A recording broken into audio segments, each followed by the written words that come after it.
بسم اللہ الرحمن الرحیم نحمده ونصلی ونسلم علی رسولہ الکریم اما بعد۔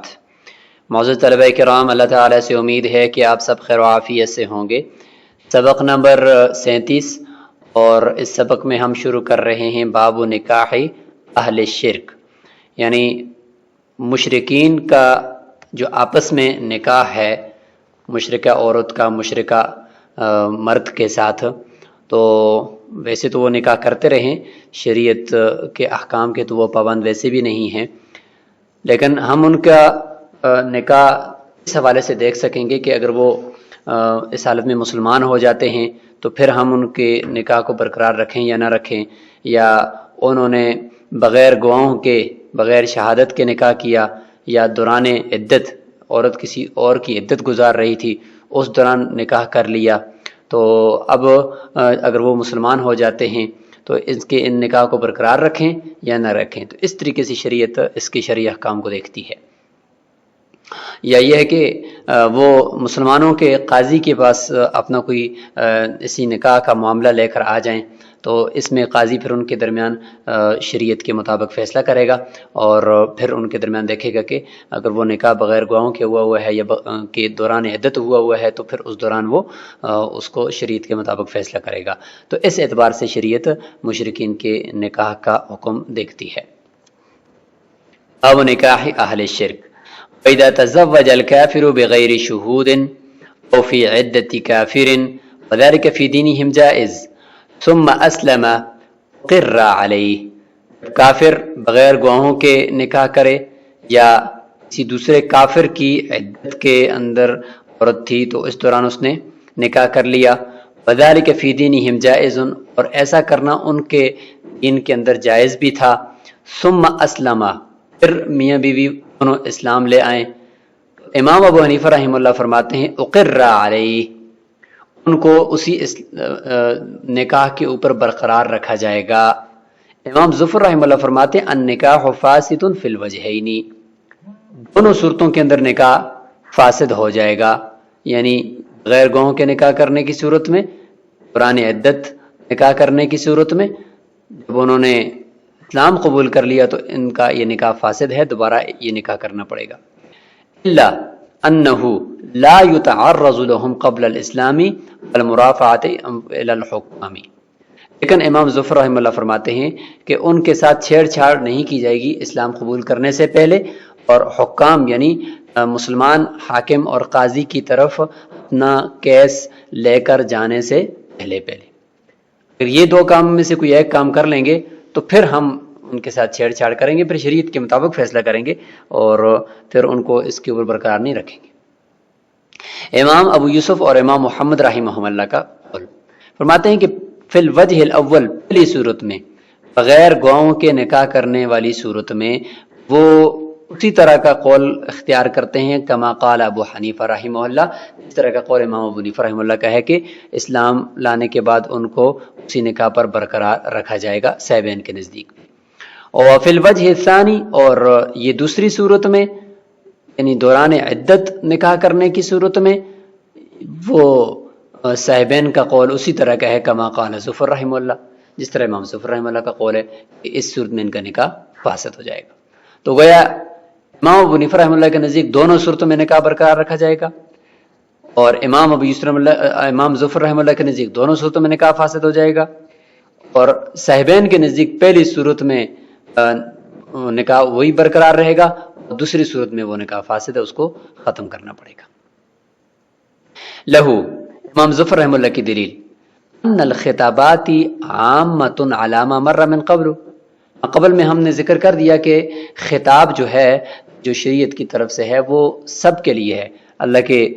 نبی کے بارے میں، اللہ کے رسول کے بارے میں، رسول اللہ صلی اللہ علیہ وسلم کے اوپر جو آیات اتری سورہ اعراف میں کہ قل یا ایھا الناس انی رسول اللہ الیکم جمیعا، کہ میں تم سب کی طرف رسول بنا کر بھیجا گیا ہوں، تو اس طریقے سے یہ خطاب عام ہے۔ فتلزمہم، بس وہ ان کے اوپر بھی لازم ہوگا، یعنی کفار کے اوپر بھی۔ اچھا، جب لازم ہوگا تو پھر ان کے کفر کی حالت کے اندر ہی ان کے نکاح کو فاسد کر دینا چاہیے تھا۔ فرماتے ہیں وَإِنَّمَا لَا يُتَعَرَّضُ لَهُمْ لِذِمَّتِهِمْ، اعراضاً لا تقریراً، لیکن ان کے ساتھ چھیڑ چھاڑ نہیں کی جائے گی، کیونکہ ان کے ساتھ معاہدہ ہے، اگر وہ دارالاسلام کے اندر ہیں تو ان کے ساتھ معاہدہ ہے کہ ان کے ساتھ چھیڑ چھاڑ نہیں کرنا، اپنے دین کے حوالے سے ان کو اس پر عمل کرتے رہنا ہے۔ اعراضاً، لیکن ہم ان سے صرف اعراض کر رہے ہیں، لا تقریراً، ہم ان کو اس کام کے اوپر ہے کہ اس کی تصدیق نہیں کر رہے، تقریر کا معنی اس کو پکا نہیں کر رہے، اس کی تقریر یعنی تصدیق نہیں کر رہے، بلکہ ہم صرف اعراض کر رہے ہیں کہ فی الحال ان کے ساتھ چھیڑ چھاڑ نہیں کرنی۔ لیکن وَإِذَا تَرَافَعُوا، لیکن جب وہ کیس مسلمانوں کے حاکم کے پاس لے کر آئیں گے، مطلب اسی نکاح سے متعلق، او اسلموا، یا اسلام قبول کریں گے، تو والحرمت قائمۃ، نہ کہ حرمت تو وہی ثابت ہی ہوگی کہ نکاح ان کا برقرار ہے، تو وجب التفریق، تو پھر اس صورت کے اندر تفریق یعنی ان کے درمیان جدائی واجب ہو جائے گی۔ صاحبین کی دلیل، صاحبین کا قول یاد ہے آپ کو کہ بغیر گواہوں کے نکاح کرنے کی صورت میں اگر اسلام قبول کرتی تو نکاح برقرار ہے، اور عدت کی صورت میں نکاح کرنے کی صورت میں نکاح فاسد ہے، ختم کرنا پڑے گا۔ وجہ ان حرمت نکاح المعتدہ مجمع علیہا، کہ معتدہ عورت جو عدت گزار رہی ہو، اس کے نکاح کی حرمت، اس دوران اس کے ساتھ نکاح کرنے کا حرام ہونا، یہ بالاجماع ہے، اس کے اوپر اجماع ہے، اور یہ تمام ادیان کے اندر ہے، تو فکانوا ملتزمین لہا، اور یہ بالکل یعنی شریعت میں اس کی کوئی بھی گنجائش نہیں ہے، تو لہٰذا یہ جو کفار ہوں گے وہ بھی اس کا التزام کرنے والے شمار ہوں گے، اور انہوں نے بھی التزام اس کا کرنا ہے۔ وحرمت النکاح بغیر شہود مختلف فیہا، اور جہاں تک بات بغیر گواہوں کے نکاح کی ہے تو وہ تو مسلمانوں کے اندر بھی مختلف ہی ہے، امام مالک رحمۃ اللہ کے نزدیک گواہی شرط نہیں ہے، لہٰذا مسلمانوں کے اندر مختلف ہی ہے تو وہ ان کے اوپر لازم نہیں ہوگا، یعنی غیر مسلموں کے اوپر لازم نہیں ہوگا، اس لیے بغیر گواہوں کے نکاح کرنے کی صورت میں ان کو برقرار رکھا جائے گا، لیکن یہ جو عدت کے دوران نکاح کرنا ہے یہ تو چونکہ بالاجماع ہے، تو لہٰذا یہ ان کو لازم پکڑنا پڑے گا۔ وَلَمْ يَلْتَزِمُوا أَحْكَامَنَا بِجَمِيعِ الْاخْتِلَافِ، اور انہوں نے یعنی شریعت ہماری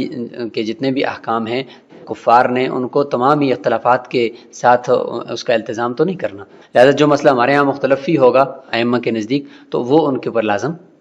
نہیں ہوگا، اس لیے بغیر گواہوں کے نکاح کی صورت میں ان کا نکاح برقرار رہے گا۔ یہ ہے جی صاحبین کی دلیل۔ امام ابو حنیفہ رحمۃ اللہ کی دلیل ان الحرمۃ لا يمكن اثباتها حق للشرع، کہ یہ جو نکاح کی حرمت ہے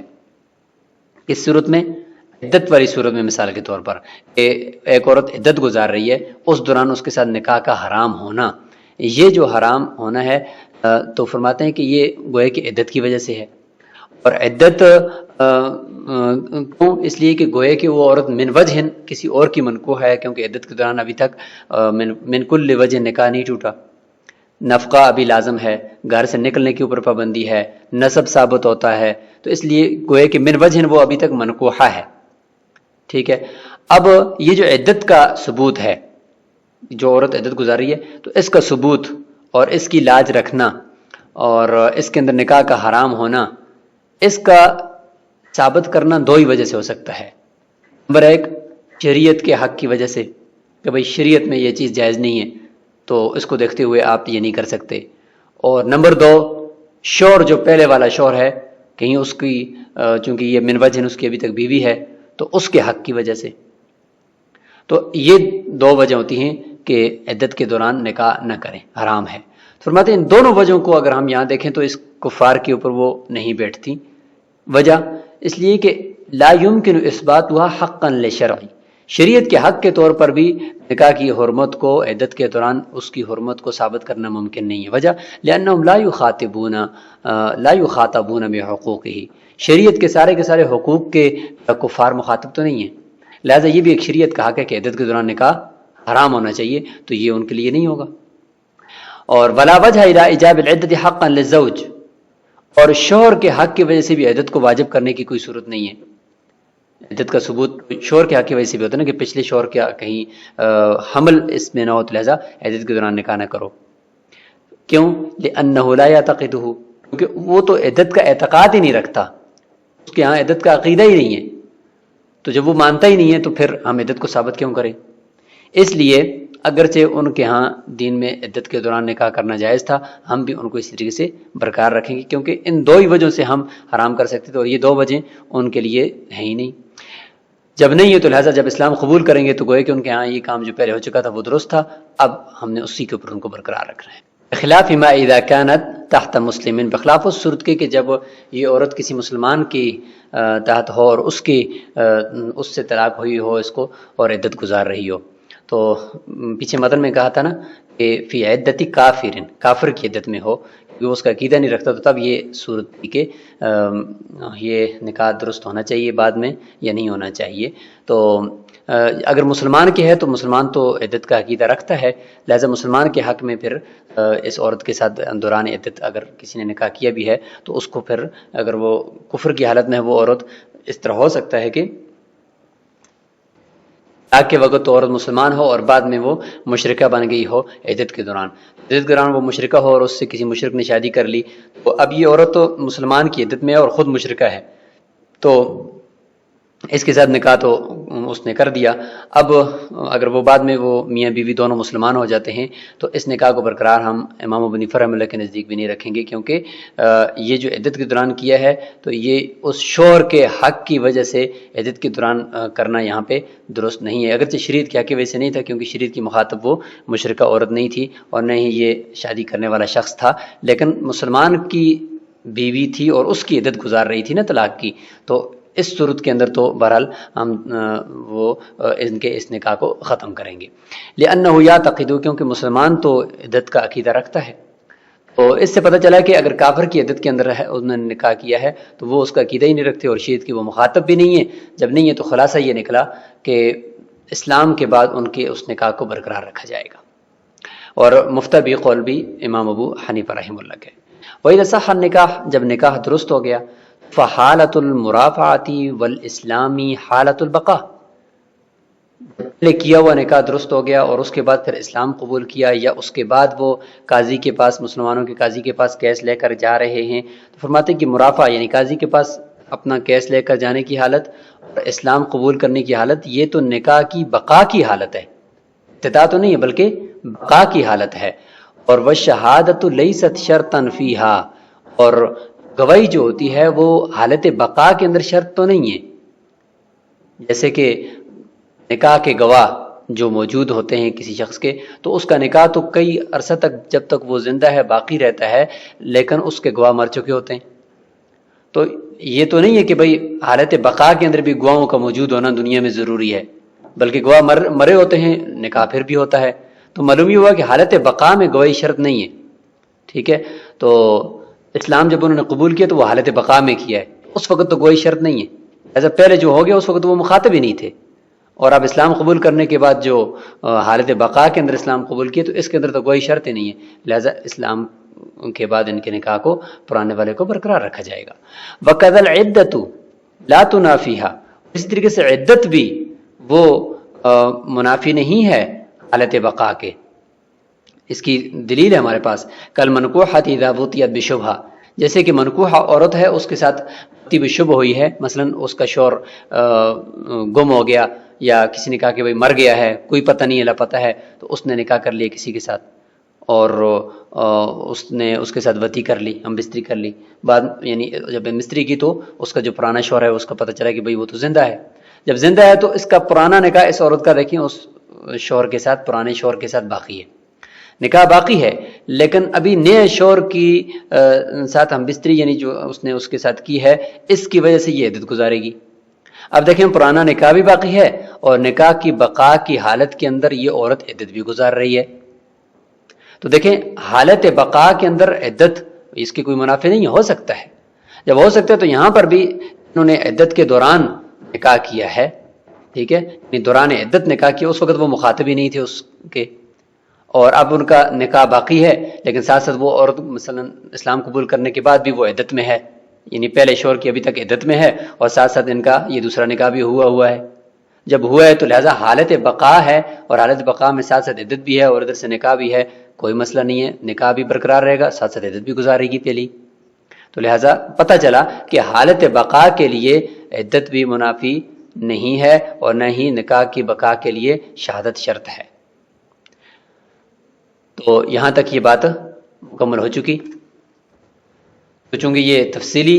بحث تھی اس مسئلے کے اندر تو ہم نے اس کو ذکر کر دیا اسی سبق میں. اگلے سبق کے اندر انشاءاللہ ہم مجوسی کا اپنے محرم عورتوں کے ساتھ نکاح کرنے سے متعلق بھی پڑھیں گے، اور اس کے بعد انشاءاللہ آگے ہم مرتد کے احکامات بھی پڑھیں گے. السلام علیکم ورحمۃ اللہ.